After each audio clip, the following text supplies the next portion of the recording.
This is what Miami Dolphins do.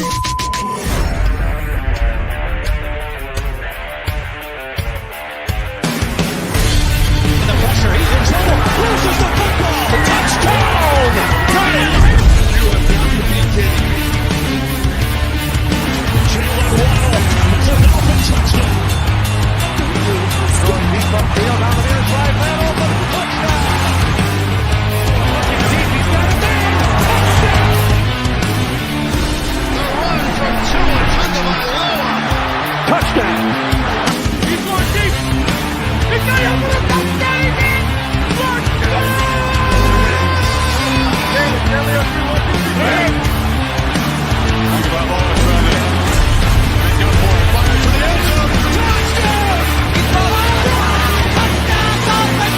Beautiful day to be a Dolphin fan. Let's go!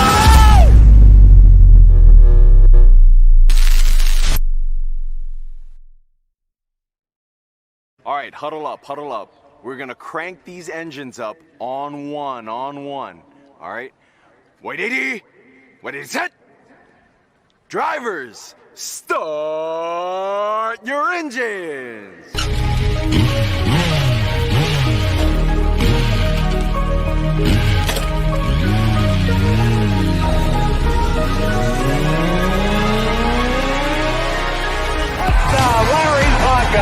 This is the Finish Line. I coached a great offensive lineman in the past. Larry Little, Dwight Stevenson, Jim Langer, all Hall of Famers, and Richmond Webb belongs to that same group. Here are your hosts, legendary Miami Dolphins left tackle Richmond Webb, Reason, and Mr. BallGame.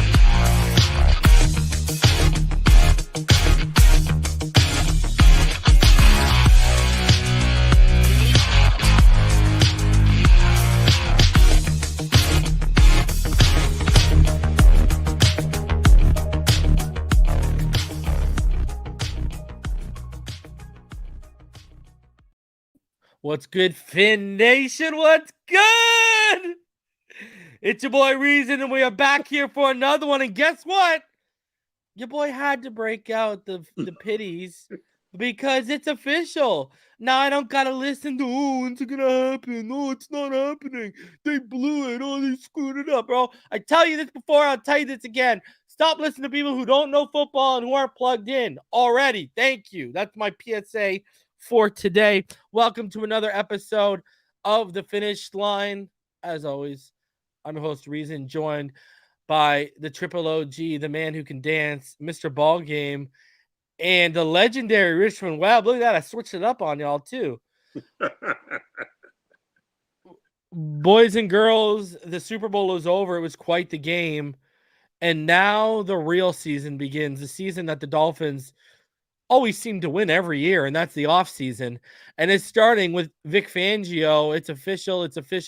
But before we get into that and all of the topics for today, how you boys feeling? A little pep in your step, a little frisk in the brisk of the air for y'all? What's going on? Go ahead, BallGame. I told people last week, man, be patient. You know what I'm saying?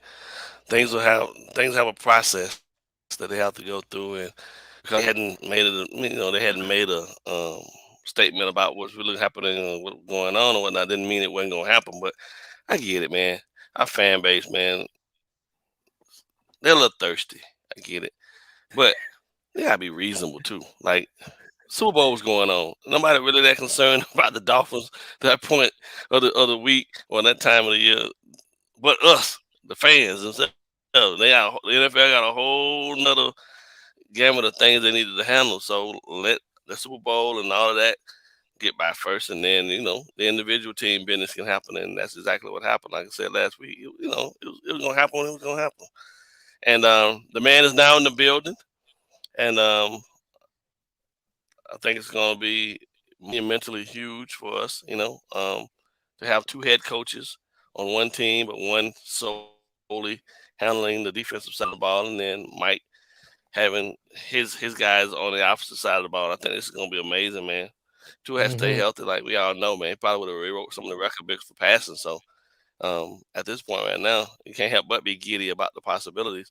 I see all of the, the blogs and people talking crazy and wanting to bring in other quarterbacks and all this other type of stuff. But, at the end of the day, I don't think they understand the true essence of how this game works, how the business works, and really and truthfully staying the course that we're on, in my opinion, and call me whatever you want.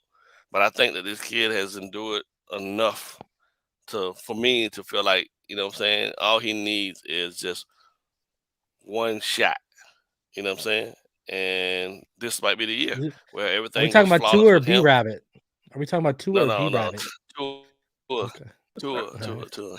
And we stay healthy as a team, right? Because that matters as well. Because no matter how great Tua is, and if he stays healthy, if everybody else around him is falling, and it's going to be an issue too. And, a lot of that's not even on him. But I do believe that, what I'm saying, the injury bug moves about the NFL, and hopefully it's leaving South Florida. If it leaves South Florida, that lines us up with the destiny towards the Super Bowl. And, Power Rankings got us at number 8. And, what I'm saying, in terms of the 32 teams, we're number 8 right now. We're already in the top 10, so they know that we're on the radar. This time 2 years ago, nobody had us on that radar. They didn't have us anywhere in that top 10. So it's just a matter of how things gel now at this point. And, people just got to be patient, man. Enjoy this time. Don't be all extra over the top frustrated about things that don't really have anything to do with you. Just be glad that the front office is doing things now that truly align them with the best success possible, and possible trip at the Super Bowl. There's a lot of things go into those last 2 teams from both sides getting there. Some things are completely out of their control, but the things that the Dolphins can control, I think they're taking advantage of and putting themselves in position to mitigate those things as much as possible. And it's a good place to be as a Dolphin fan. So that's my rant for that. I'm good, Rich. I just got done right before we got on here, man, spoiling my grandbaby. So, I'm in a good mood. But what's good with you out there in Texas? Man, I know you're gonna pick up where you left off. She's just waiting for you to finish this show, but I'm good. I let you and Reason rant, and the thing like Reason said, y'all just listen to him. We talked about this at least 2, maybe 3 weeks ago, after the news broke about Fangio, and then it came out. He said, "No, I haven't accepted anything," and I felt it was a done deal. But even if it wasn't, I felt we was gonna still be in good hands with the people they had lined up, even in the event that he didn't take the job, but he did. And then when you get a coach like that on the opposite side of the ball, the way the offense has, it's like night and day when, McDaniel came in, and then to get, Fangio running the defense, along with his experience, he's been a head coach, this and that. And then, like you just said, BallGame, for us in the power rankings to be number 8. A lot of the fans on teams don't pay attention to that, but a lot of that goes into that is players, the staff that you have kind of surrounded around yourself, this and that. And, barring injury, like you said, the injury bug hit us last year, but if we don't have those injuries, I just feel like easily we probably win at least 3 more games. I mean, I know I'm a fan and all that, but the way the rhythm and everything was just going, I just feel we would have finished much better. And I think the NFL is definitely paying attention. For us to be ranked 8, the Super Bowl just finished, and out of 32 teams, like you said, we wasn't even in the top 10 last year. That's a huge success. So they're expecting big things from us. We're not going to be able to sneak up on people. They're like, man, we got our hands full. So they got to get ready to play. So I'm in a good mood. Now, like Reason said, the off-season starts. It's where I do our best work. So as far as free agents, to draft, stuff like that, it's time to start getting into that. So I'm looking forward to that. You got some static with your mic. I know you had AirPods earlier. Yeah. If you throw those AirPods in, and if you change the just make sure under the settings that under your audio, if you can change the mic to your AirPods and it might come through cleaner. Let me know. Okay, is that better? Is that better? Can you hear me? You still got a little bit of static. Do you hear that, BallGame, or no? Still got a little bit of static. Yeah. Is that better? Yeah. Still static? A little bit. It's not as bad. It's not as bad. You want me to leave out and come back in? Not as bad though. You can try that. Try leaving out and coming back in. All right. Maybe that'll fix it up. Because once again, man, congratulations to them. To the what? Congratulations to the Kansas City Chiefs, man. They kept the Kansas City Chiefs. They kept it in the AFC, baby. You know, and congratulations once again to Zach Thomas. Long overdue. You know what I mean? They finally getting around and doing the right thing. You know, Jason. There's no way Jason should have got in before Zach, in my opinion. Yeah, but you know, I agree. It's really neither one of them should be getting in before Richmond if we're really keeping it a buck. But here we are. Before Richmond. Yeah, it's honestly ridiculous. Exactly. And you know what? I've talked about this. It's because the offensive line has no, pancakes isn't a stat. You're better. I can already hear you're better. Yeah. Talk. Okay, good. Yeah, you're way better. Yeah, you're way better. The crazy thing is this, though. Yeah, that's way better. The crazy thing is that the vast majority of the people voting have never, ever taken the time to actually go and take a real deep look at what offensive linemen actually have to endure and what they do. And they have to do it on a consistent basis. Well, BallGame. And for them to just what's his face from Jacksonville getting in before Richmond? What the hell is this noise? Yeah. The Italian dude that starts with the B. What was his name? Yeah. Maselli? What was his name? Baselli? Baselli. Yeah. Tony Baselli. Yeah. Come on, bro. What are we serious here? Yeah. We're reaching to get a Jags left tackle in. He's not going to do it. He's not going to say it. That's some bullshit. That is, bro. Come on. What? Yeah. Bro, come on, dog. I watched football as a kid. Bro. I knew who Baselli was, but I wasn't sitting here and saying this guy's the greatest ever.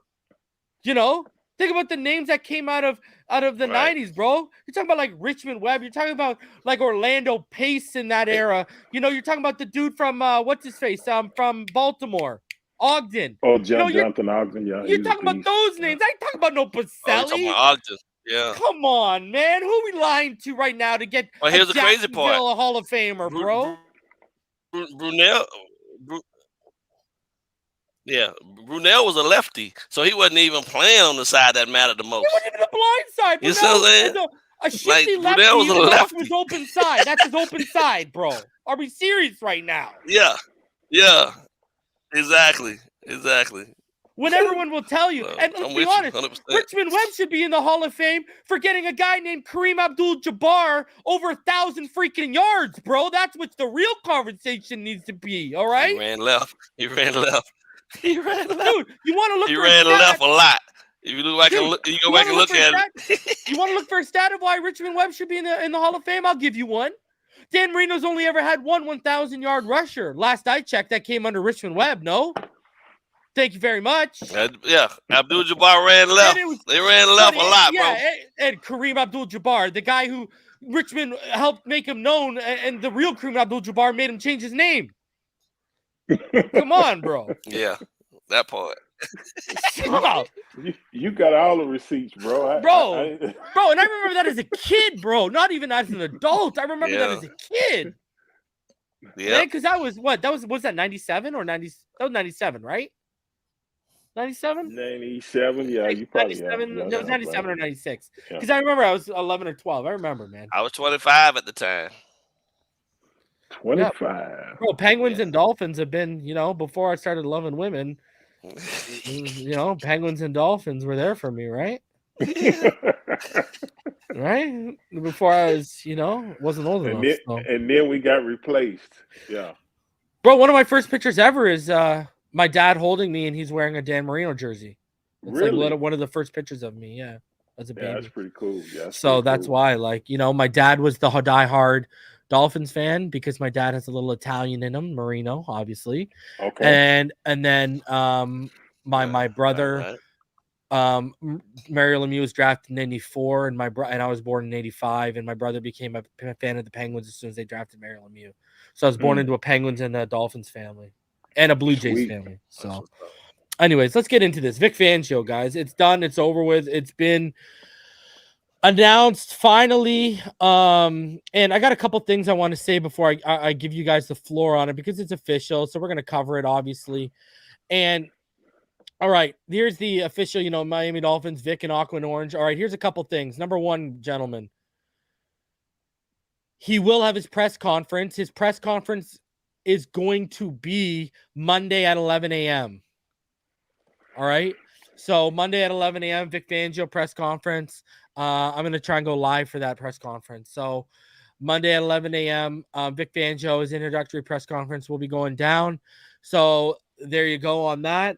Number two, gentlemen, I was making the point that Vic Fangio is going to make Mike McDaniel and Tua Tagovailoa better, correct? You remember I was making this point about everything, about how offensively, about how 11 teams in the NFL run some forms of his offense, et cetera, et cetera.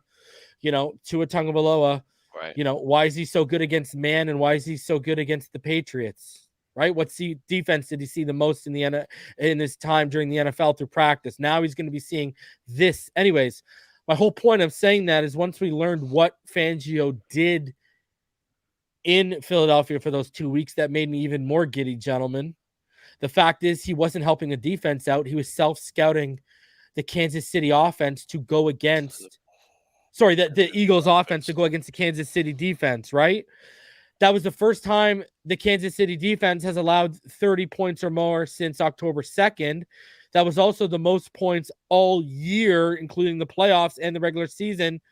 That was the most points the Kansas City Chiefs allowed all year. So that just should get you even more giddy of what Fangio's impact is going to have on the growth of Tua Tagovailoa and Mike McDaniel as a head coach and really our offense as a whole. Got me excited. So, boys, it's done. It's over. It's official. He's here. BallGame talking about patience. Patience is a virtue. And we were telling all of you to be patient. It's coming. Be patient. Have some patience like a doctor's office. It's coming, baby. It's coming. And now he's here. It's official. Gentlemen, BallGame, you kind of alluded to it, so I'll let you kick it off. I feel like BallGame, we have an offensive genius on one side and a defensive genius on another. We've just got an older Mike McDaniel defensive mind on the other side. Two geniuses, two guys who know how to put together staffs. Tom Donatel, he just was going for the secondary / safeties coach. I think Ed's going to come over. It looks like Denver is exploring other options and Sean Desai. So that's on the table for Ed, Donatel, and Sean Desai to potentially join this staff. Man, I mean, by the time we get to free agency, my friend, we might have one of the best staffs in football put together. What are your thoughts right now on, we all raved about how McDaniel put together that offensive staff. Now we've seen the holes in the staff that Flores put together when he left. That staff did not keep up the level of production he could produce when he was here. So what are your thoughts now on the balance we're going to have from a staff standpoint and what Fangio brings to the table officially now that he's on board? Well, from day one, bro, long before we ever started doing this grouping of us, way back on TD, I always talked about the importance of coaching in the NFL, even at the highest level. And I think more than anything, with where we are in terms of the balance or the mix that we have in terms of like the mid-tier guys, 23, 24-year-olds, some of the young guys, and some of the veterans, all these guys are still in spaces where they can apply different new techniques from teaching and coaching to help themselves get better. X is going to be able to probably extend his career another 2 seasons if he takes to the tutelage as well. And I think across the board, what you get, man, when you bring a guy like Fangio in, that experience and his ability to just completely just alleviate, like I said, Mike having to be concerned about that side of the ball at all, and his veteran presence in regards to around a long time to be able to keep Mike kind of even keel and not allow him to allow the moment to get too big for him. That's priceless, bro. Like, you're paying him a salary, but what he's going to be able to offer Mike in terms of NFL experience from the sideline and what he sees from a defensive standpoint that can help this offense improve their efficiency week in and week out as well. Because you don't bring a guy like Fangio in and not run your plan by him to see how you can improve your plan and make it better. You feel me? Yep. And these guys sitting in a room together across from each other, and Mike possibly looking at the upcoming offenses that he'll face as well. Although, I don't see Fangio being a guy that'll be like, Mike, I don't need your help. I got this. No, bro, give me your eyes. Give me what you think. You know what I'm saying? Iron sharpens iron, even in the coaching levels. You know what I'm saying? And these two guys being able to work off of each other to be the yin and the yang for this team, I think it's gonna be amazing, bro. Like when you really factor in what Fangio brings to the table in terms of his efficiency and his knowledge of how the game flows and how to take away the most important aspects of an offense through defensive alignments and assignments, and just moving a guy, tweaking a guy a little bit here, half a gap, this thing to get even more exceptional pressure up the field without having to send as many people. And you can drop 7 in coverage and confuse the quarterback or confuse the offense because everything looks the same even after the snap has happened. No, those things are invaluable, bro. Like you don't see that. What you see a lot of times in the NFL nowadays is young defensive coordinators. They don't know how to hold their water, so they teach their guys rotate early, get to where you got to get to, and then we'll play from there. But quarterbacks are smart enough to be able to recognize what cover 3 is and know that the seam's going to be wide open. All you got to do is clear. You know what I'm saying? All you got to do is clear the seam guys. Lean out a little bit, bend a little bit. I got a wide open run. I'm running for daylight. But if you don't see that, you see too high. The rule always is run inside. Single high, let it fly. You see what I'm saying? And at this point now, you don't know any of that. So Tua is going to be able to benefit from that as well. The late rotations, things of that nature is what tripped him up a lot in regards to how teams kind of went and threw their coverages at it, but they didn't rotate as fast, you know what I'm saying? And that kind of made him hold the ball a little longer. But now when you're seeing it in practice, I think Vic's going to be able to offer the offense to help Tua be able to see the keys to exactly check what, you know what I'm saying? Read the whole field, see it from outside to inside, because the Mike is never going to really tell you much. But the corners can tell you a lot, bro. Corners can tell you a lot just based on where they're aligned and how they're aligned. And you can always watch the rotation of the safeties. But people don't pay attention to a lot of that just because they be so quick to want to get into what they're running. But if we can get the ball in quicker, you know what I'm saying? When we can get to the line faster, he has all the time he needs to process, see everything, let them make their shoot, all that stuff, and then we can make our adjustments and he can still hit them and be as efficient as he needs to be. I don't think people realize this ball you only game. get to that level with a guy like Fangio. This man is about to be given the cheat codes to what a third of the NFL runs. That's what people do not realize. Like literally. And guess what? I keep telling people what you just mentioned, ball game with him holding the ball, right? This defense highlights a lot of Tua's weaknesses still. And he's going to learn how to develop those weaknesses. Oh my God. Woo! Oh, baby. Oh, man. Finn up. Oh, So, anyways. You gotta be excited. Why you gotta get me all hot and bothered, ball game, about football talk? Well, I'm just spitting the facts, bro. You know as well as I do, man. You know what I'm saying? When you put a challenge in front of one, it has to be a challenge that they, without a shadow of a doubt, see the merit in defeating. And if he can go out there and successfully move the ball against Fangio in practice, I don't necessarily believe that. I mean, because I have a lot of faith in our guys, the players that we have on this team. I believe across the board they can match up on any given Sunday with anyone. If they're healthy, we've got a mastermind. Yeah, if they're healthy, we can match up with anyone. When you got a guy standing on the sideline calling the plays that has seen so as much as this guy has seen, you equipped in all 11 on that side of the ball the same skill sets that you got, right? It may be a little different in terms of their position they playing, but they're seeing things with a third eye, bro. They're seeing things with a third eye, and that gets spooky, and we know what, I'm saying, that Bears defense and, a lot of these defenses that he's been in charge of, bro, were scary defenses, bro. They were Well, let me literally let, out let here me just let, frustrating the well, shit out of well, quarterbacks. let me add context to that for you, Go ahead. bro. Check this out. Points allowed Yeah. rankings for Vic Fangio led defenses since 2021. Shout out to my homie Finn Sports. Go check him out on Spotify. Anyways, Fangio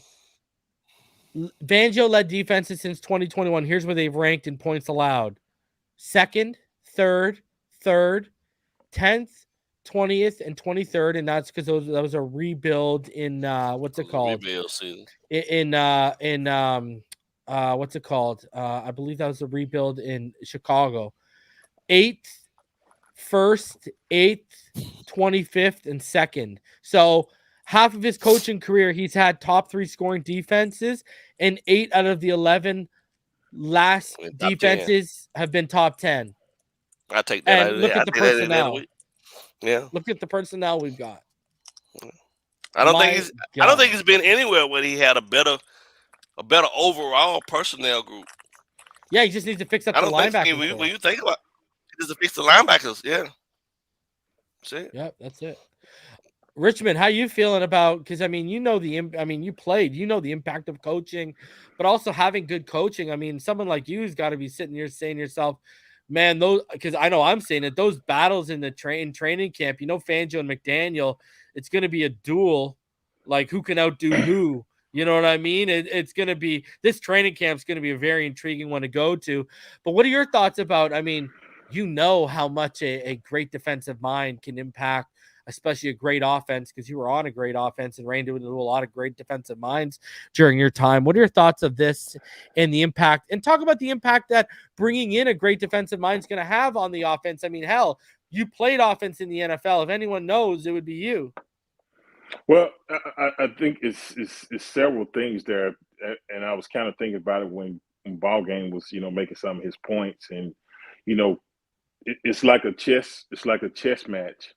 Every day you playing chess, and the more you play against somebody that's really good, it's going to force you to get better if you are competitive. And so I could see the defense, once they get it installed with Chubb, Phillips, and all these guys, that it could be a little frustrating for the offense and Tua at first. You know what I'm saying? Because you're going to be like, man, he's like, no, like you said, it's going to expose his weaknesses. But a lot of time when those weaknesses get exposed, you go back in the film room, you practice, you look at it and say, okay. And then it's going to click one day and you're going to say, oh, I got it. And so now it's going to be an even playing field, even kill, this and that. And then it's going to help him, like y'all said, during the games, he'll look at it, he'll be able to process, get the play in early. And he might even wink at the linebacker and said, man, y'all shouldn't have did that. But y'all going to pay for that, right?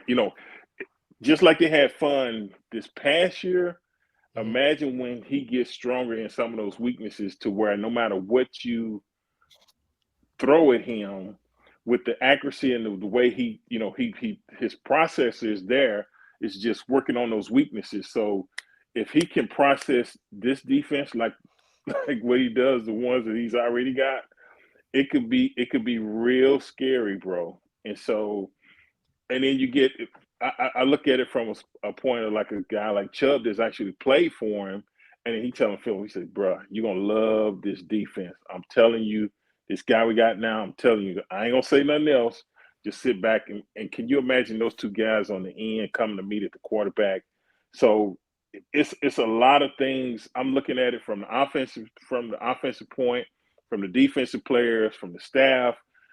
You can look at it from all angles, but it's all positive. It's just the offense is going to go through some growing pains because he's going to throw some stuff at him, and he probably going to have Tua scratching his head. But once he figures it out, it's going to make him a much better player. And even probably Jalen and all those guys running routes against stuff like that, he'd be like, no, I need you to set it down here, this and that, and I'm going to get it to you. The more they communicate and stuff like that, it's going to be a beautiful thing. They just got to go through that little rough patch. It's going to be a rough patch, but sometimes you got to keep sanding to smooth it out. And then it's like wet sand in a car. When you done got it painted, you get all the orange peel out of it, and then it's glass, and it's a beautiful thing.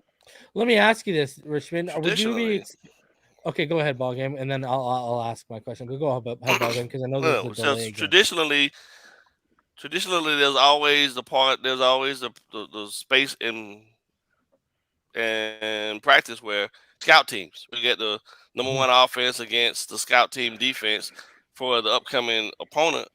But the crazy part is, like, man, he get to see everybody's stuff, really. You feel me? And to still be able to improve upon, like we said, the stuff that he's weak in addition to switching out and then going against the next week's opponents, even if they don't run what we run, his efficiency in what we're running is still going to be that much better, which means that he gets to see it going and manifesting and over all these different types of defenses, man. Like, I think Tua is the type of player, like he said from the beginning, right?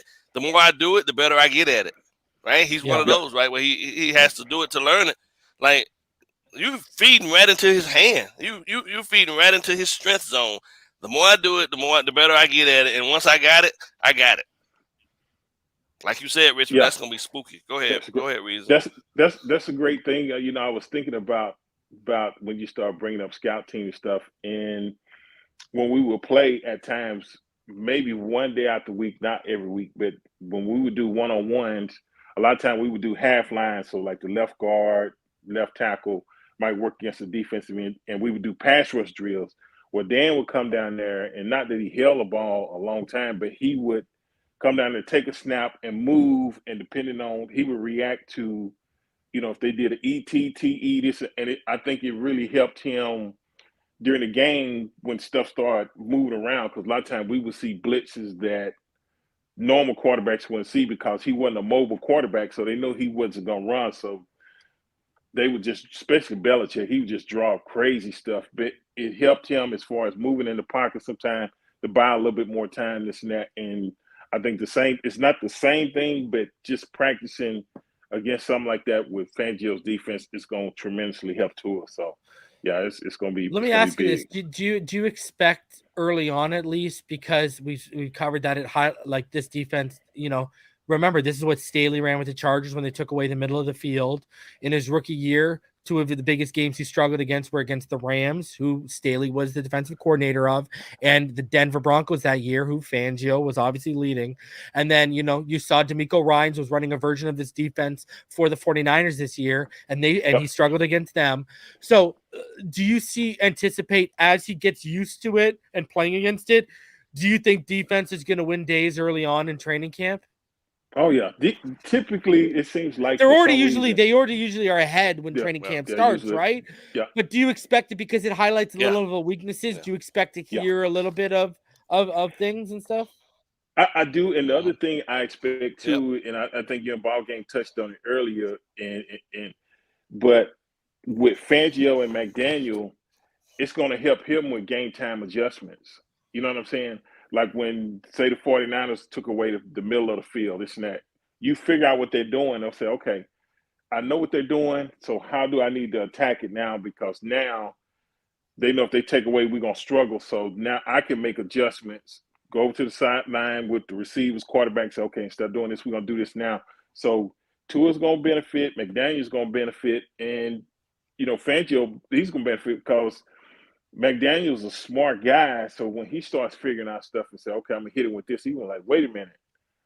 So it's like BallGame said earlier, iron is going to sharpen. It's like a continual learning process when you got people that's highly, highly intelligent and they're very competitive people. It's going to continue to evolve. It's going to be like putting the offense or whatever on steroids, because you're going to recognize stuff quicker and say, okay, if you do this, boom. We're going to go to this. We're going to go to this. Yeah. And I think at times last year, it didn't seem like we made the adjustments quick enough, or it was too late, but it's going to happen much quicker. And even Fangio is going to have a direct line to McDaniel during the game, and everyone's running a form of his defense. He's the godfather. If he's going to help decipher things if we even run into walls during games, right? Like, Yep.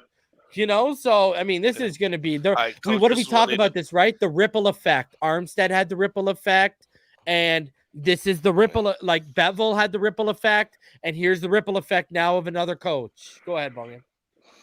Now, this is invaluable, man. I mean, I remember being at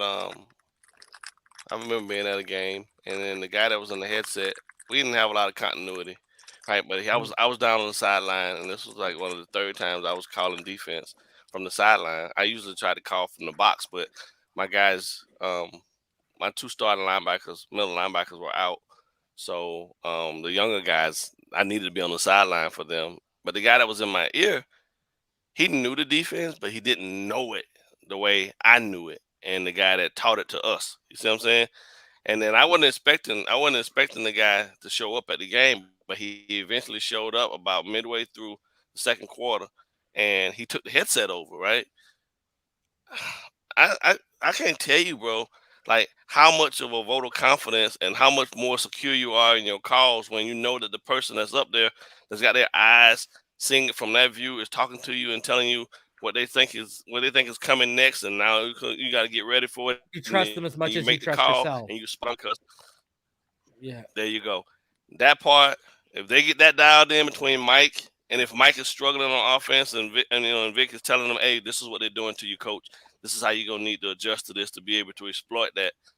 Man, they're going to be unstoppable, bro. They're going to be like Batman and Robin, bro, on steroids, man. They're going to be dynamic duo all over again with a huge problem to deal with, because I think, man, like legitimately, nobody will argue, bro. Like, we got the most explosive wide receiver group in the league right now, you know. And then with Tua's accuracy and his ability to be able to put the ball on our guys, it's gonna be crazy.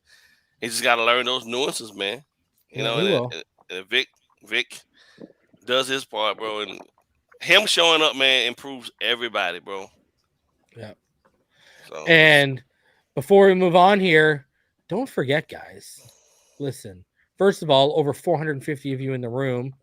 So do us the favor, smash that like button, subscribe if you are new. And please don't forget, if you want to celebrate Vic to Miami, you know what to do. You already know what you got to do. You go to PhinsideTheNFL.com/shop. You go over here and you click on that Big Vic Energy, right? We got that Big Vic Energy tee right there. We got stickers. We got hoodies. Tight. You like that, eh? But don't worry. We got, look at, we put the Dexter Stun on the Hose Tua. We put that on a tee as well. So that's rocking. Also, on top of that, we got a couple new designs that I haven't had a chance to go over. We got the him, right? The him with the one. Yeah. And then also we got the Uno, and we got Miami Tua. So go check it out. We got the Big Vic Energy. Look at, we even got stickers. We got mugs. What do you need, man? You want to celebrate that Big Vic Energy? We even got the hoodies for you too, because we're into the springtime right now. So go check it out. PhinsideTheNFL.com, and go check out the shop, man. It's popping off. All right. Continuing on, Peter Schrager, he got everyone set a little bit ablaze, and this is what he said on Good Morning Football. Okay, here we go. Miami Dolphins are interesting to me. And that sounds like they have two way outside the box thing. I find, to me, if I'm the Miami Dolphins, like, I don't know what the situation is with Tua, and I look at Derek Carr, and I've got a team. Physically? Yeah, I don't know if, I think Tua, everyone's intention is Tua's returning as a quarterback, but Tua's in the final year of a contract. He hasn't gotten that big year yet. He's got that big deal. I don't know anything from the Dolphins side of it, but to me, if I'm the Dolphins, I'm so close. My roster is so loaded. You bring in Derek Carr to Miami. Are they not one of the favorites in the AFC? Here's what I'll say to that. Peter never just talks out of his butt. And I know you're not reporting anything, Peter. I'm not. I'm saying the two situations. You don't sit here and go from the hip. We already know they're going to bring.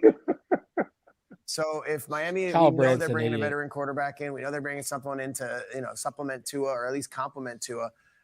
That's a huge swing, but what are we doing in the NFL these days? If you go half measure and you're like, well, explain this. Hold on. How much of the idea that they move on from Tua has to do with physical? It wouldn't be moving on from Tua. You bring them both in. Carr and Tua? Yeah. And just let them compete. Yeah. Because bringing a veteran in, just two scenarios. I get it. This is a crazy thought. This is me 48 hours not sleeping, coming from the Super Bowl. I like it. But I'm watching teams go all in left and right. Yeah. I'm seeing Stafford and the Rams, and guess what? They go to the Super Bowl and Brady. And I think the Dolphins are a really good team. And to me, Derek Carr, I don't know, go to Miami. What about Carr to the Chiefs? Anyways, now I've been a advocate of Carr to Miami if he's a backup and affordable, but this guy wants a starting job. He does not want to be a backup. That's why my shift and the guy that I've been calling for is give me a Baker Mayfield. I agreed with some of the people I have in the comments who've been saying it. Give me a Taylor Heineke. You know what I mean? Okay, we got to go the Jimmy G route, even though it limits our playbook as a contingency plan, I'm down. Listen, if Derek Carr came in and understands he's number 2, but if Tua goes down, you have the full, it's your job to win and take over. I'm down with that. But I don't think listen, we're already worried if Baker Mayfield thinks he's going to walk in here. He's going to think he's a starter. What do you think Derek Carr is going to walk in here and think? That's the problem.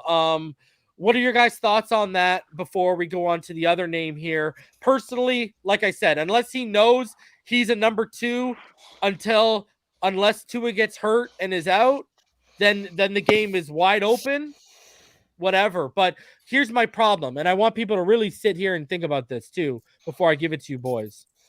Derek Carr this season, gentlemen, okay? All right? I want you to think about this. I'm going to lay out some numbers for you, all right? This year, he played 15 games, okay? He threw for 3,522 yards, had a 60.8 completion percentage, 24 touchdowns, 14 interceptions, a passer rating of 86.3, and a QBR of 55, okay? So the QBR was 14th in the NFL. Tua Tagovailoa now, all right? Tua Tagovailoa this year, okay, I believe he played 13 games. Let me double check. Yes, 13 games. He had a 64.8 completion percentage. He threw, forget this, 3,548 yards, so more yards than Derek Carr. He had 25 touchdowns, so he threw for one more touchdown, and he had 8 picks, and he threw for 6 less picks. And I don't want to hear Tyreek and Jalen Waddle, because this guy had Hunter Renfrow, Josh Jacobs. He had the best running game in the NFL. He had Darren Waller, and he had Devontae Adams. And then he had Matt Collins, arguably one of his best years this year. So I don't want to hear about the weapons, okay? All right? And and guess what? Their offensive line was ranked like slightly higher than us. So they were both mediocre. They were both mediocre at best, but they were ranked slightly higher than us. So, and they had the number 1 rusher in the NFL. So they had a running game. So, that's why I say Carr needs to walk in and know he's number 2. What are you guys' thoughts on this whole situation? Because Peter Schrager, Kyle Brandt, we all know he's secretly a Buffalo Bills fan. Peter Schrager was clearly saying, like, I'm just guessing. You know what I mean? Like, this is just me playing GM. And he said Tua stays around. He didn't say move off of Tua. But everyone's saying, oh, Derek Carr, got to get on Derek Carr. And you know me, I've been saying he should be a backup option. What are you guys' thoughts on this? Yeah, he's Derek Carr's a good quarterback, but I think it could cause some friction or confusion. I mean, even if you signed him, I think he's still going to compete like he wants to be a starter. He doesn't look at himself. He don't view himself as a backup. So a lot of times that's hard, especially when you still think you can come in and compete and play just as well as the guy in front of you. And you got to be careful, especially when you got a good team chemistry, not to bring somebody in to kind of upset that and then, possibly cause a divide, which can cause you not to be as successful as you need to be successful. Go ahead. I see someone in the comments is trying to say, well, Tua did it against crappy teams. Can you remind me, did the Ravens make the playoffs?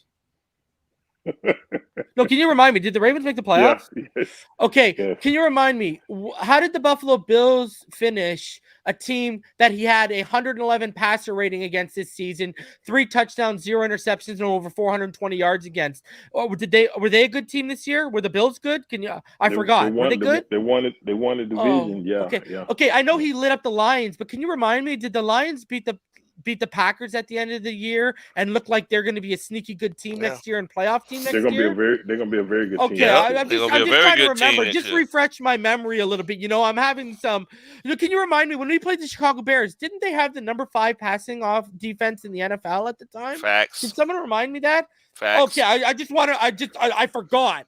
I needed a reminder. You know what I mean? Sorry. Man, last I checked, the players don't get to pick the schedule. And what it comes down to, more than anything, for anybody wanting to nitpick in the, in the comments, is the fact that you can't deny the efficiency he had when he was on the field. You know what I mean?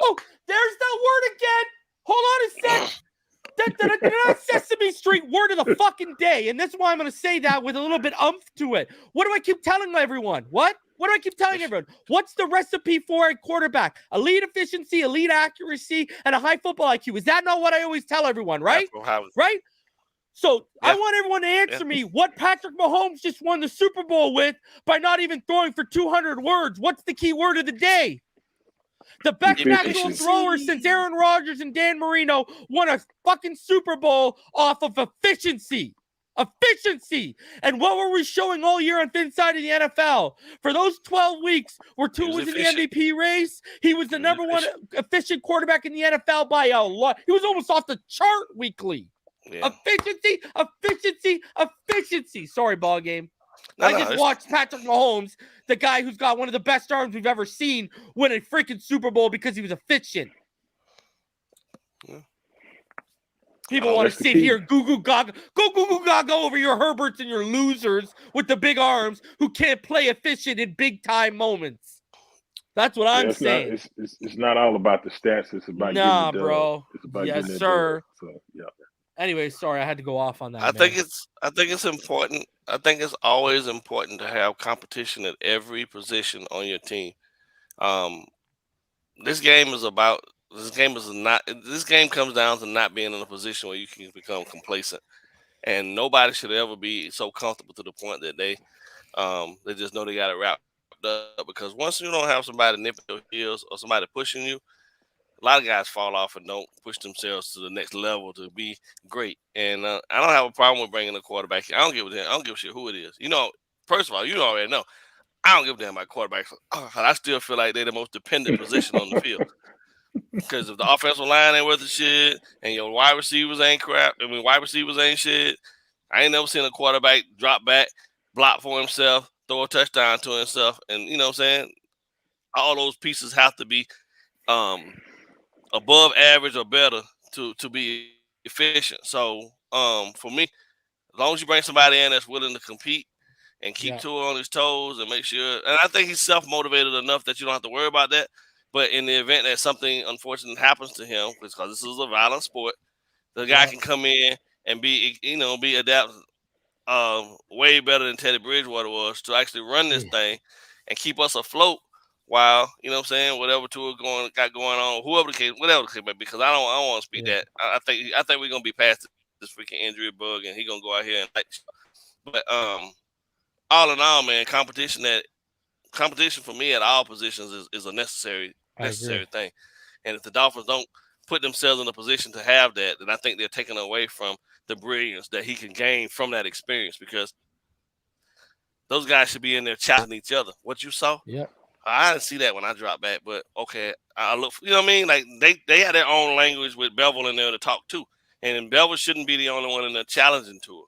It should be the rest of the room as well, because they all need to get better. So bringing in a guy, I just don't know. I think Baker Mayfield want to try to. Baker Mayfield energy, I think, is a little off to me. Carr, I know without shout without still wants to be a starter somewhere. Shit, bring Ryan back, because I think Ryan might be Tannehill, Taylor Heineke, one of those guys. Yeah, Taylor Heineke, one of those guys. You know what I'm saying? I mean, and I think those will be great guys for him to have in there they can still win you a game if necessary, if something happens. But at the same I would time, trust Tannehill more than Bridgewater and Brissett. Yeah, they ain't gonna freaking and like Richmond said, man, the last thing you need to have somebody coming in and doing, man, is messing with your energy. Yeah, man. All right. So the other name that came out literally hours later from Mike Sando of It was trending. An NFL executive thinks Lamar Jackson for Tua Tagovailoa trade could make sense via San Diego NFL. Mike McDaniel would do great with Lamar. Now, I mean, you guys can give your opinion on this, but I'm here to tell everyone this is not happening. If they trade him, first of all, they're going to tag him. And if they do tag him, we literally physically do not have the assets. We don't have the draft capital. If they put him on a tag, we don't have the draft capital to actually sign him and then give up the pick. We don't have the picks to give up if we were to successfully sign him. I'm here to tell you, listen, again, I've been on Fangio to Miami since last offseason. And I mean, I can do my Barry Horowitz and do my little pat on the back, but I can also do my Ace Ventura. Man, I'm tired of being right. Because I'm always right.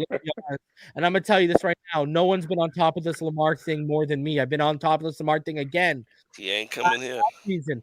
What did I tell everyone throughout this year? You're gonna hear the Lamar Jackson to Miami stuff reemerge. I've been on this Lamar stuff for over a year and a half. Okay, Patreons know that. Channel members know that. People who watch me daily, people like BallGame in Richmond and EM Dolphin fan who talk to me all the time, they know what I know about and how long I've known about this Lamar. I'm here to tell all y'all, and I told all y'all weeks ago, and I'm here to tell y'all again, don't waste your time in your little spaces, your little Facebook groups, your little panels. It's not happening. Lamar Jackson will not be a Miami Dolphin in 2023. It's just not. The cards are not. You got a better chance of Derek Carr, and that is not happening. You got a better chance of Derek Carr being the starter than you do Lamar Jackson, and Derek Carr ain't happening. So take that as you will, okay?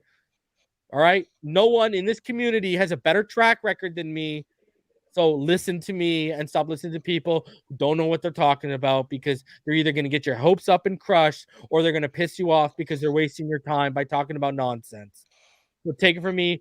Don't even waste your time listening to the rumors or plugging yourself into the rumors. It's not happening. Tua Tagovailoa is going to be the starting quarterback for 2023, but they will bring in a contingency option that will be good enough to carry the torch if Tua gets hurt or does not pan out this year, or everything goes awry. Okay, that's the plan. We're not going to bring in someone. And you know what? With the way the contracts are structured, you think y'all really think they're about to give Lamar Jackson more than $200 million guaranteed? Do you really? Guaranteed? We are going to do that. You guys are nuts. It's not happening. So stop. Don't waste your time. Don't even waste your time listening to it. And we just had the number 2 passing attack in the NFL last year. They want to see what he can do in year 2 of this offense. So prepare yourselves. Tua Tagovailoa, barring injury, will be your starter for 2023. They've already told all y'all this.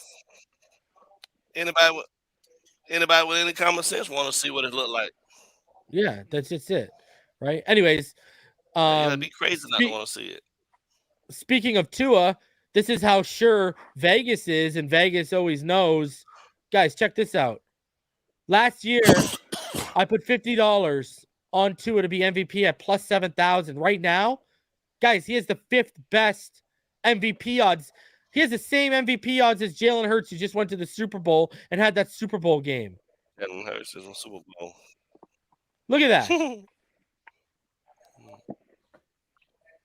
All right, we had the number 2 passing attack in the NFL. Top 10 scoring offense under him without a running game. He ain't going anywhere, people. And guess what? He cleaned up the ticky-tacky injuries, and it was the head stuff. And guess what they know? What have I been telling y'all by training camp and everything? His brain baseline is going to be what it was before the concussions happened. We've gone over the articles. We've talked about it. He's going to be okay. Your guys' thoughts on the early 2023, 2024 MVP odds? Because Herbert plus 900, I mean, really, Hurts should be where Herbert is, and Herbert should be behind Tua, no? Because, I mean, Hurts just at least went to the – now, I don't think the Eagles are going to go back. I think that was their chance to win. They got a lot of key free agents coming up.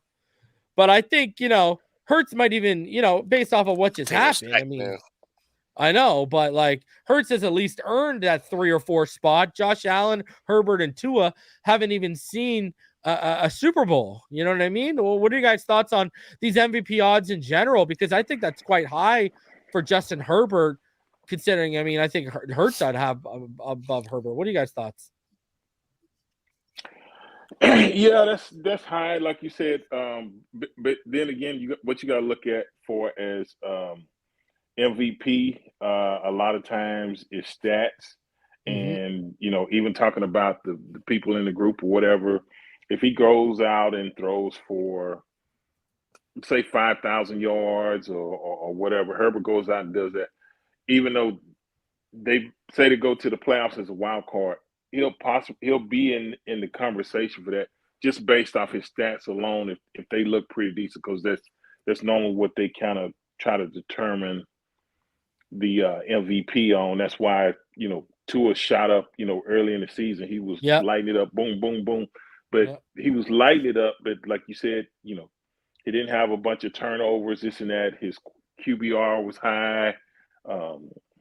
His completion percentage, all that. I mean, it was so many people jumped on the bandwagon that they was like, man, this kid here is for real. And then, he had the injuries and stuff like that. But, if he, like you said, he missed 4 games, Tua should have easily been over 4,000 yards if he played those 4 games. So, the stats and stuff, but that's probably why they got it up there. And they consider Herbert one of the top up-and-coming young quarterbacks, this and that. So he's going to be mentioned in the conversation. But you still got to go out there and play and make it happen. So that's it.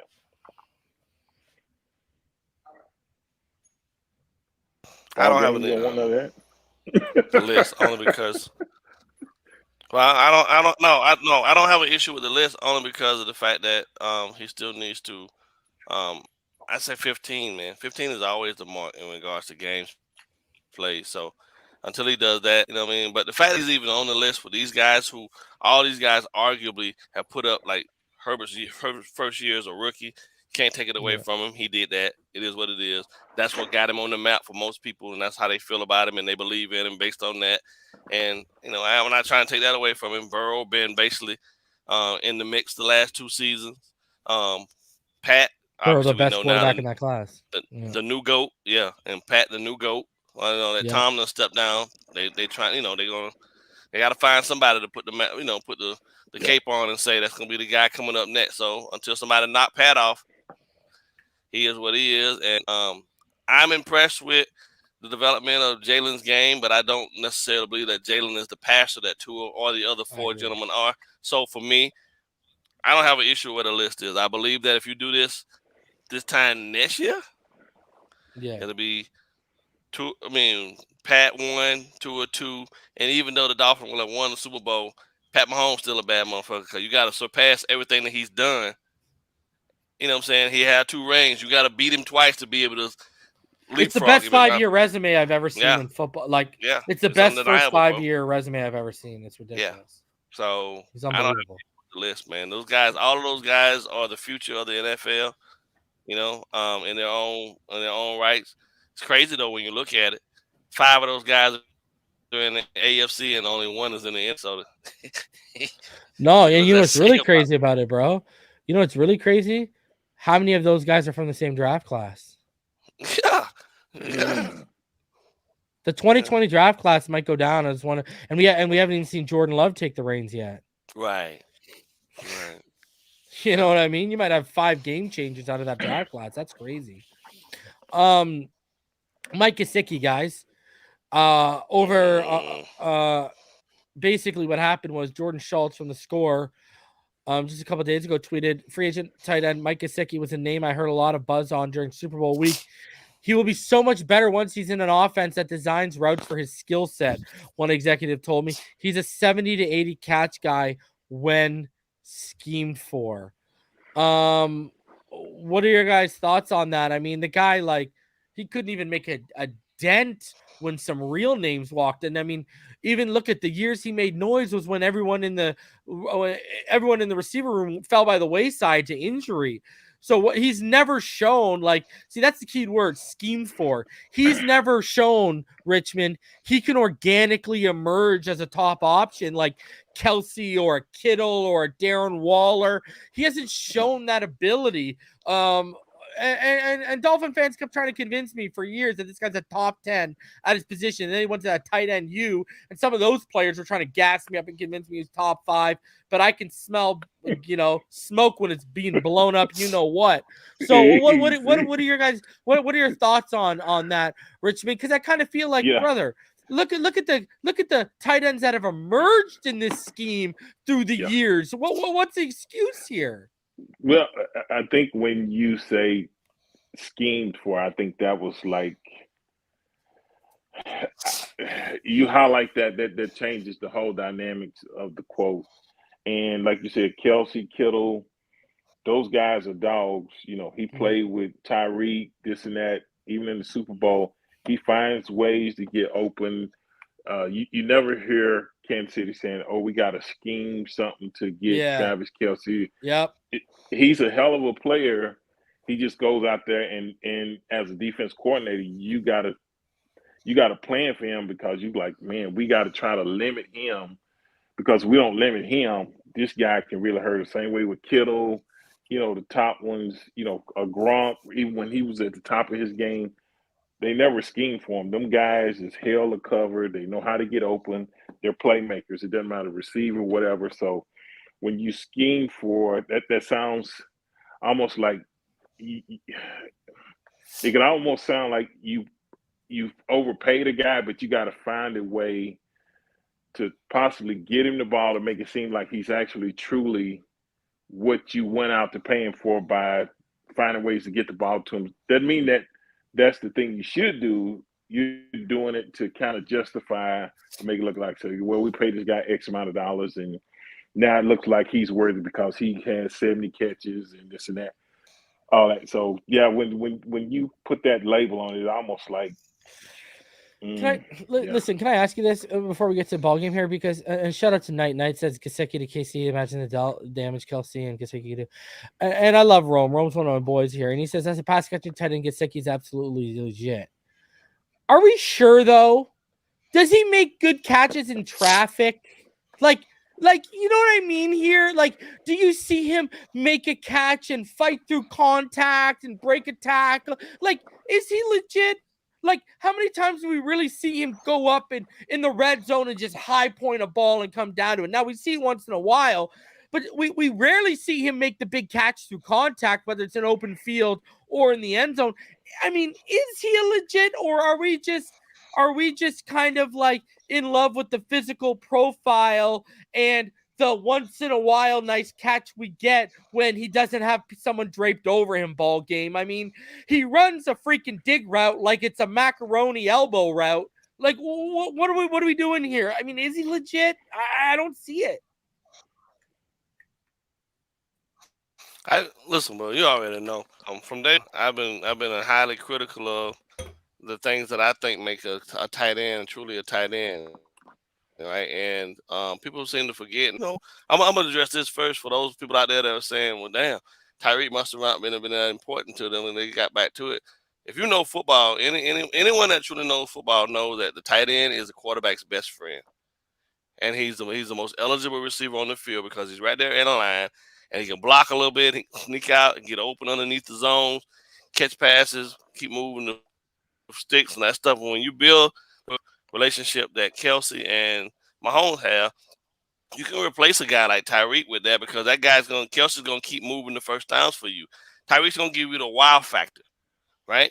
What Tua still doesn't have, and he's had a better relationship with Durham Smythe than he has with Mike Gesicki, because Smythe will at least give you the route running aspect, and he'll sit down underneath the coverage and make himself available, and he'll move through the zone and get open. Mike's gonna take an out route. It's going to look like a rounded off. He's going to round it off. He's going to give the defender time to catch up to him and get on his hip and get in phase with him. And now he's dead to the quarterback. He's not going to at any point run away from anybody because the way he takes off from the line of scrimmage, he's awkward. And he's so awkward in the way he's doing it that, like, it actually enables the defender to actually get in phase with him early. You feel me? So all of the things like the route running, catching with his hands, not with his body, all of those things that true, really good tight ends do, he doesn't do well. And I don't know. I mean, I get that he's a Dolphin, right? But if we can't be critical of our own players, not going to be just out here just blowing smoke up people's butts just because he was a Dolphin. Mike Gesicki has consistently had the same holes in his game from day one as a rookie at Penn State to now. Yes, he gave us some wild factor seam catches, but aside from that, when you needed him the most, when you needed that 5 or 6 yard on that out route or that in route or that stick route, he was nowhere to be found, and he doesn't know exactly how to go through figuring out zones. He doesn't know how to find the soft spots and settle down and work the linebacker. He doesn't do any of that stuff. But people fell in love with him because he that factor catch every now and then with Fitz. And that was 2 seasons ago, man. I don't want to hear that. Dude, I'm done with that. And I've been saying it for the longest time. I knew it was a wrap when all these boys were putting in that work at Perform, and this guy's focused on being on IG. Yeah, he was on the boat. Well, when they took the picture of everyone, when that picture came out of everyone looking at the iPad on the Perform field, he was on a yacht. But while everyone's putting out work on Perform, because Nick told me Gesicki only made it out there once, lineman made it out there more than Gesicki did. All right, that offseason I'm talking about. And, dude, that guy was more focused on little Instagram videos of him throwing a ball over a house and running through a garage and catching on the other side of the house and his little frost tips than getting better at his position and perfecting his craft. I don't need that kind of crap, bro. When we're trying to win when we're trying to build a winning culture, that shit don't fly, bro. And you look at Tua, people want to, you can say whatever you want about Tua, but you heard what Jerome says, you heard what anyone close to him says. That kid puts in the freaking work to get better daily. And a lot of Tyreek puts in the work to get better daily. Jalen Waddle, Teron Armstead, Connor Williams, all these guys put in Javon Holland. I saw a picture of Javon Holland. He was in the training facility. The lights were like the lights were dimmed because it was after hours at the Dolphins training facility because he's putting in the hours with Ron McKinley. These guys are putting in the work to perfect your craft, man. Not go to a little tight end university and have these guys go to bat for you to the media and try to get your money that way. No, I want to see it on the field, man. Get better. Anyways, that's my rant on Mike Gesicki. Guy, just what a waste of money that was this year. And I said, if anyone was going to turn him, we were going to find out if he was going to be able to commit and become a blocking guy, because look at the tight end gurus we brought into the building. Look at them. Look at the guys we brought in. Embry, McDaniel, Frank Smith. I'll take Durham Smite any day, bro. He does his job, bro. I'll take Durham Smite any day over Mike Gesicki. Yeah. Yeah. Durham Smythe has never wavered when responsibilities have been added to his plate. It's just like Andrew Van Ginkel, but AVG is just gonna get priced out of here. Guys, this is an interesting thing right here. Check this out, ball game. I showed Richmond this, and I want to get your guys' thoughts on this. You know, everyone tries to say, "Oh, but he's got Tyreek, he's got Waddle." Look at this, okay? The Miami Dolphins, all right, second lowest behind Buffalo in average receiver separation this year. That's this bottom one right here. Right? And then look at this. We're on the wrong side to the left of that red line on percentage of pass yards gained after the catch. So bottom half in Yak and literally second bottom in average receiver separation. And we got Jalen Waddle, and we're loving the schemes. The designs were there. Just further killing the narrative that Tua is relying on his weapons to do all the work, and they're the reason why he had the production. Guys, this puts it, this makes it as real as possible. What are you guys' thoughts on this? I mean, we knew this was a problem when we had Devontae Parker and Gesicki and all those guys here, but we brought in, better design.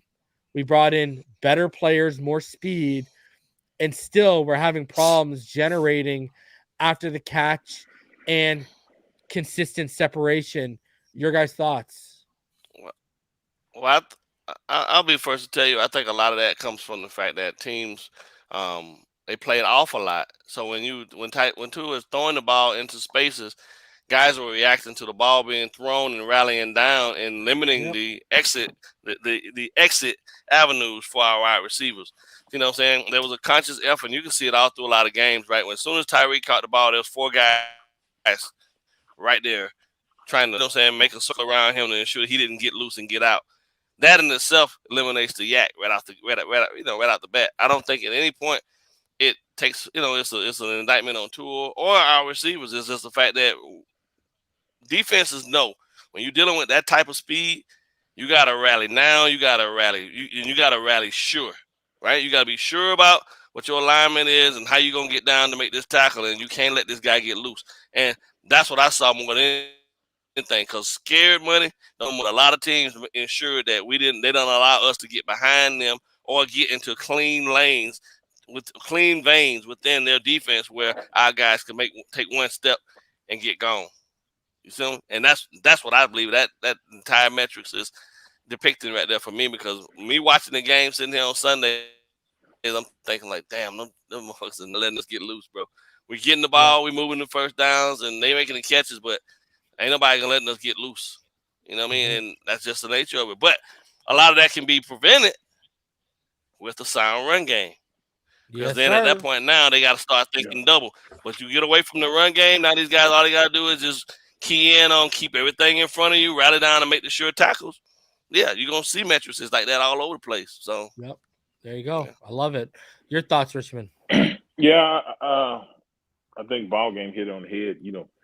Speed kills. And, I mean, even before Tyreek got here, we saw even a quick little out route returning to 60, 70 yards or whatever. And, even at times this year, Jalen Waddle, if he hit him right on the money crossing passes, when you got not one guy, but two guys with that type of breakaway speed, you going to play back and you going to say, let them catch it in front of you and then kind of collapse on them. But I thought it was a great point also he brought up is that, if you bring a running game, now you got to pick your poison, because eventually, if you start collapsing on the running game, they're going to mix it in there and they're going to hit you with a play action or whatever, and it's going to be too late. So, we've all said, this was the first year of McDaniel's offense. We know there's things got to be fixed, but it's so much more, I think, to build on because of his brilliant mind. And now, bringing in Fangio, where you got something like that to work every day against practice and stuff like that, it's gonna be good. And I think the receivers are gonna benefit, and I think even the running backs, as we continue to get better, because I think they're gonna go out and continue to sign the right players to help build this thing the right way. And we're not far away. If they got us as the 8th strongest team right now, we make some. You saw that on ESPN, eh? You like that, eh? Yeah. Oh, it's gonna be big time. Yeah. Remember, hey, it's been a long time, bro. It's been a long time since we've been in the top 10 in the rankings when the Super Bowl ends, huh? Oh boy, that feels good. Yeah. Eric B and Rakim, you're gonna make me pull out my old classic music. Yeah, it's been a long time. I shouldn't have left you without a dope beat to step to. All right. BallGame. Richmond, final thoughts before we get out of here. Just a reminder, guys, I'll be back tomorrow night with Neil Driscoll. We're going to go through a positional preview, unit by unit, for the Miami Dolphins heading into free agency, and we'll discuss the latest news tomorrow night on Fin Too Deep. And then Saturday, I'll be live in the day for a live stream because it is your boy's birthday. So I'll have an open panel. People can come up, we can talk football, do whatever you want, but it will be a little bit of a birthday celebration on Saturday. But gentlemen, final thoughts before we get out of here. I'll just kind of echo what both of y'all said earlier. It was about the Fangio deal. Just try to be a little patient. Don't panic, when you hear something, but just be a little patient and let the people in the front office do their thing, bring it together, because I think we're going to get hit with some more stuff in the free agency. So I'm going to just sit back and just kind of relax. But I think they're going to go out just like they surprised us last year. The Dolphins were aggressive, this and that. And I think, whatever we need, they're going to go get this and that. And then, finish off with the draft. But just patience is a virtue. That's the only thing I want to leave with them. And I'll be looking for y'all next week. So that's it for me. BallGame. Yeah, I think across the board, man, it all comes down to just being realistic and taking a real honest assessment of where we are and what's been accomplished over the last 3 seasons. This team is right here at the door, man, and they legitimately have all the momentum necessary to kick it open, keep it open, and then not fuck off its hinges to get to the Super Bowl as well. It just comes down to they've made a lot of sound front office decisions. I don't see that not continuing. And I think across the board by going out and securing you a head coach for your defense that is going to be also inclusive under your head coaching umbrella. That's going to serve twofold purpose, like we talked about earlier, helping Mike, helping the offense, and 3, helping the defense, obviously, but helping Mike and just being another sounding board for him. That's going to be priceless, man. Experience is experience, and good experience is hard to come by in terms of coaching. And you got a guy that can bring that much to the table, man. You're going to always take something away from it. And I think the more quality, teachers, coaches, whatever you want to call them at this point, because that's really what they're doing. They're teaching the game. Our players have to pull knowledge from and techniques from, the better they're going to get. And I'm overly excited about this group, man. I'm just telling you, bro. That's holds the field. But I believe in Chris Greer. I believe that he'll do everything necessary to ensure that we have the most competitive group that can get on the field on Sundays, that the salary cap and, saying whatever unfortunate circumstances have in the NFL can provide us and allow us to have. I do believe that he's going to do everything. He's going to turn over every rock possible to find whatever it is we need to complete this 53-man roster and also the scouting guys too. So just be patient, folks. I know, and it seems like it's a long time, but before you know it, you're going to blink your eyes, and then the draft is here. Once free agency starts, you're definitely in the thick of things. Once you can get that 3-day window to start tampering and talking to cats, it's on and popping. And that's when I think we do our best work when they have an ability to be able to you get to entice. Listen, they put enough work in now at this point where people are actually considering South Florida. Just for the fact that ain't no state tax. You know what I mean? Like, go somewhere else, they're going to be beating you over the head with state tax. But you come to Florida, you ain't got to worry about that. That's why people are willing to take a little bit less off the top. You factor in your money, a little bit less. Yes, all of that. So, as a fan base, be happy. You know what I mean? Be giddy about where we are. I think we got it turned around a while ago, and now the momentum is definitely positively pointed in the right direction. So just be patient, and then back the team, man, back the logo.